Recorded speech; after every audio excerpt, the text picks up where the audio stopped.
100 days of weight loss சேலஞ்சில் இன்றைக்கி டே 13ங்க. காலையில் எழுந்த உடனே ஏதாவது ஒரு டீடாக்ஸ் ட்ரிங்க் குடிக்கிறது ரொம்பவே நல்லது. நான் வந்து பர்டிகுலராக வெயிட் லாஸ் ட்ரிங்க் ரெடி பண்ணி வச்சுருக்கேன். அதை தான் நான் எடுத்துக்கிட்டு இருக்கேன். அதை எடுத்துகிட்டு ஒரு 1/2 hour கழிச்சதுக்கப்புறம் தான் என்னோடய பிரேக்ஃபாஸ்ட்கே போவேன். நான் எப்போவுமே என் பிரேக்ஃபாஸ்ட்டை ஸ்கிப் பண்ணவே மாட்டேன். 3 மீலுமே கரெக்டான பேலன்ஸ் ஃபுட்டாக எடுத்துப்பேங்க. என்கிட்ட நிறைய பேர் சொல்லியிருந்தீங்க, நானும் ஜாயின் பண்ணிக்கிறேன்னு கமெண்ட்லாம் பண்ணியிருந்தீங்க. நீங்கள் உங்கள் ஹைட் அண்ட் வெயிட்டுக்கு ஏற்ற மாதிரி ஒரு பேலன்ஸ்டான கலோரி எடுத்தால் தான் நல்ல வெயிட் லாஸ் இருக்கும், ஹெல்த்தியாக எனர்ஜியாகவும் இருக்க முடியும். ஸோ அதை பேஸ் பண்ணி எடுத்துக்கோங்க. காலையில் பிரேக்ஃபாஸ்ட்டுக்கு ராகி புஜ்ஜி கூடவே சுண்டல் பயிரெலாம் வேக வச்சது ஒரு கொய்யாக்காய் எடுத்துக்கிட்டேன். பிரேக்ஃபாஸ்ட் அவ்வளோதான்.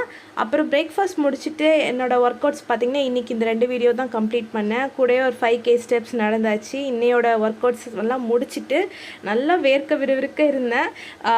இப்போல்லாம் அந்த ஸ்வெட்டிங்கை பார்க்கும்போது ரொம்ப சந்தோஷமாக இருக்கும். ஏதோ ஒன்று வந்து நம்ம பண்ணுறோங்கிற மாதிரி இருக்குது. அப்புறம் லஞ்சுக்கு வந்து கேரட் பீன்ஸ் பொரியல், ரசம், ரைஸ், மீன் வறுவல் தான்.